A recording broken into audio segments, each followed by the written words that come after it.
भारतीय न्याय संहिता 2023 की धारा 84 जो कि आईपीसी की धारा 498 के समरूप है। पहले आईपीसी में 498 में धारा थी। अब जब से नया कानून बना है भारतीय न्याय संहिता 2023, तब से धारा 84 में बढ़ने थे। विवाहित महिला को आपराधिक आशय से फुसलाकर ले जाना या निरुद्ध रखना, मतलब ये हुआ कि बहला फुसला करके उसको ले जाना। निरुद्ध रखने का मतलब ये नहीं है कि बलपूर्वक निरुद्ध रखा जाए। निरुद्ध रखने का मतलब इस धारा में है कि किसी महिला को अनुनय विनय प्रलोभन द्वारा बहला फुसलाकर रखा जाए। किस लिए? रिलेशन बनाने के लिए, संभोग करने के लिए रखा जाए। तो साथियों, इस धारा का मेन महत्वपूर्ण जो तथ्य है वो आपराधिक आशय से ले जाना। और किसके द्वारा ले जाना?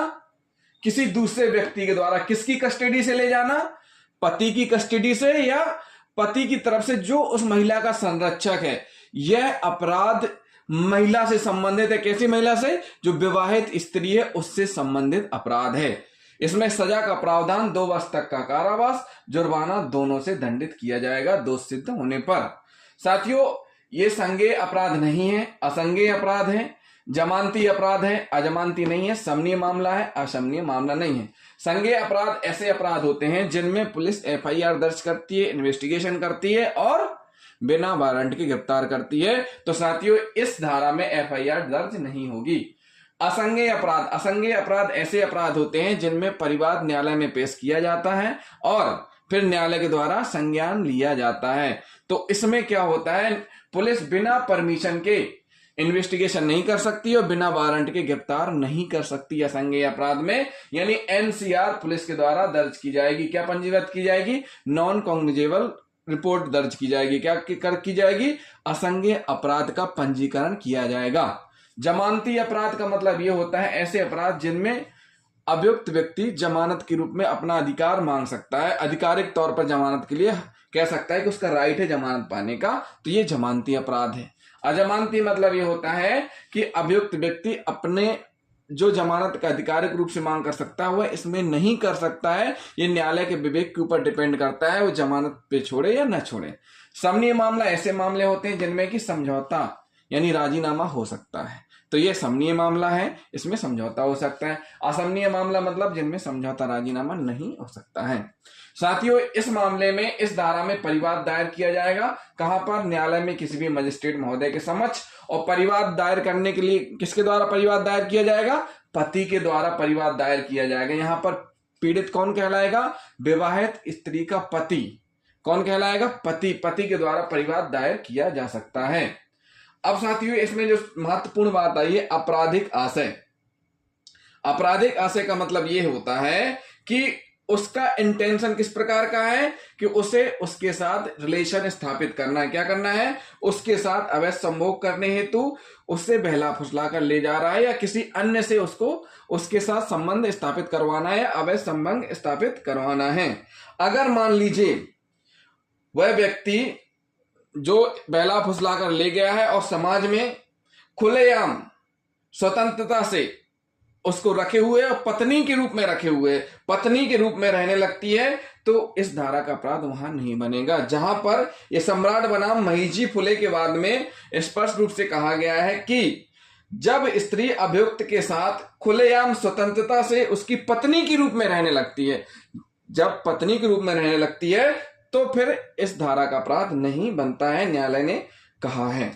साथियों, एक महत्वपूर्ण निर्णय हम बताएंगे। आलमगीर बनाम बिहार राज्य के बाद में क्या हुआ था? बहुत महत्वपूर्ण निर्णय इस धारा का। आलमगीर बनाम बिहार राज्य के बाद में 2 अभियुक्तों को इस धारा के तहत दोषी ठहराया गया। अब दोषी क्यों ठहराया गया? क्योंकि उन 2 अभियुक्तों ने परिवादी यानी पति की पत्नी को बहला फुसलाकर अवैध रूप से संभोग करने के लिए ले गए थे। साथियों, पति वैधानिक होना चाहिए। ऐसा नहीं हो कि पति वैधानिक ना हो, यानी कि जिस पति की पत्नी को बहला फुसलाकर लेके गए हैं तो पहले तो बात यह होना चाहिए कि वाकई में उसकी पत्नी ही थी कि नहीं थी। पत्नी होना जरूरी है। पत्नी को अगर ले गए तभी पति द्वारा परिवाद दायर किया जा सकता है। इस मामले में क्या हुआ था कि जो परिवादी है उसकी पत्नी को बहला फुसलाकर अवैध रूप से संभोग करने के लिए 2 अभियुक्त लेकर गए थे। जब न्यायालय में कार्रवाई चल रही थी तो अभियुक्तों ने बचाव लिया। न्यायालय में सुनवाई हुई। सुनवाई के दौरान जो अभियुक्त थे, जिन उस महिला को बहला फुसलाकर अपने साथ ले गए थे, उन्होंने बचाव में तर्क प्रस्तुत किया कि पीड़िता यानी पत्नी, जो पत्नी है, अपने पति से असंतुष्ट थी। जो यहां परिवाद दायर किया गया है पति के द्वारा और जो दो अभियुक्त लेकर के गए हैं उनके द्वारा कहा गया कि जो परिवादी है उसकी पत्नी उसके अपने पति से संतुष्ट नहीं थी, इसलिए उसने स्वेच्छा अपने पति का घर छोड़कर उनके साथ रहने की इच्छा व्यक्त करते हुए अपनी स्वतंत्र सहमति दी थी। साथियों, इसमें स्पष्ट रूप से कहा गया है कि उसकी पत्नी ने, परिवादी की पत्नी ने स्वतंत्र रूप से अपनी सहमति दी थी। क्यों? क्योंकि वह अपने पति से संतुष्ट नहीं थी। ये तर्क उनके द्वारा प्रस्तुत किया गया। किनके द्वारा? अभियुक्तों के द्वारा, जिनके खिलाफ परिवाद प्रस्तुत किया गया। परंतु न्यायालय ने अभियुक्तों की इस दलील को खारिज करते हुए कहा, न्यायालय ने इस तर्क को खारिज कर दिया और कहा कि इस धारा के अपराध के लिए पत्नी की सहमति सारहीन है। जो पत्नी की सहमति है वो सारहीन है। क्यों सारहीन है? इसलिए सारहीन है क्योंकि अभियुक्तों को पता था कि वह उनकी पत्नी है और इंटेंशनली किस लिए ले जा रहे हैं? आपराधिक आशय से लेकर के जा रहे हैं। उनका जो क्रिमिनल इंटेंट है, क्या है? क्रिमिनल इंटेंट है। और न्यायालय ने कहा कि जो पत्नी की सहमति सारहीन है, इसलिए अभियुक्तों को इसका बचाव नहीं मिलेगा। मतलब उनका जो तर्क है वो न्यायालय ने खारिज कर दिया। इस धारा के संदर्भ में निरोध से आशय, जो निरोध का मतलब ये है, पत्नी को उसके पति या पति की ओर से नियुक्त संरक्षक से छिपाए रखना। मान लीजिए पति बाहर कमाने गया हुआ है, बाहर नौकरी कर रहा है, तो वहां पर संरक्षक कौन होगा?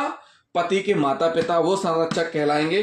तो जो अभियुक्त व्यक्ति है, जो भी लेकर के जा रहा है बहला फुसला के, वो पति या उसके संरक्षक जो नियुक्त किए गए हैं उनसे छिपाए रखना होता है।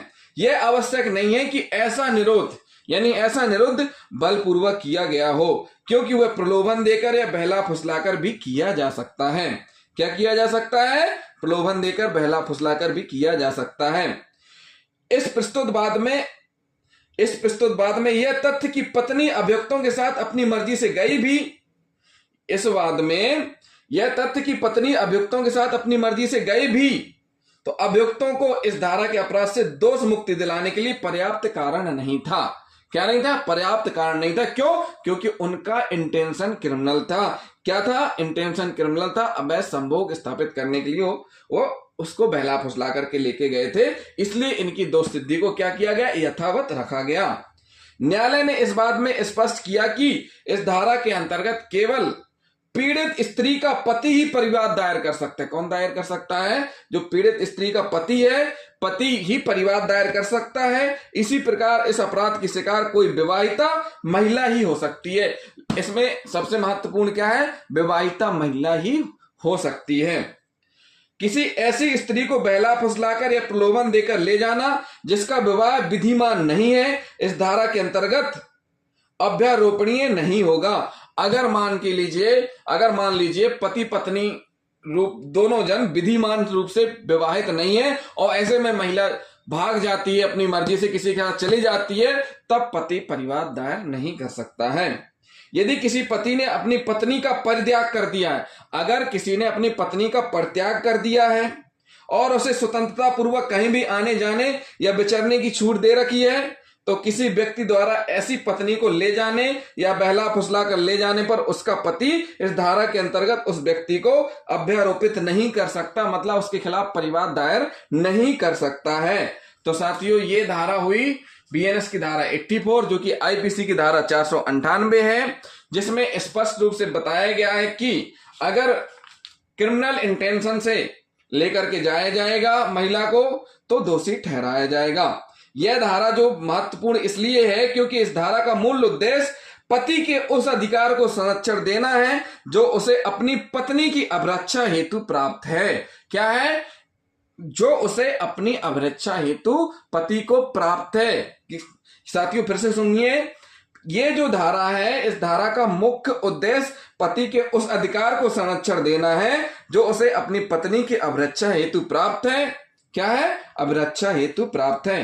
तो साथियों, जिन साथियों ने अभी तक हमारे चैनल को सब्सक्राइब नहीं किया है, हमारे चैनल को जरूर सब्सक्राइब कर लें और वीडियो को लाइक और शेयर करना ना भूलें, साथ ही साथ कमेंट भी करते जाएं। थैंक यू साथियों।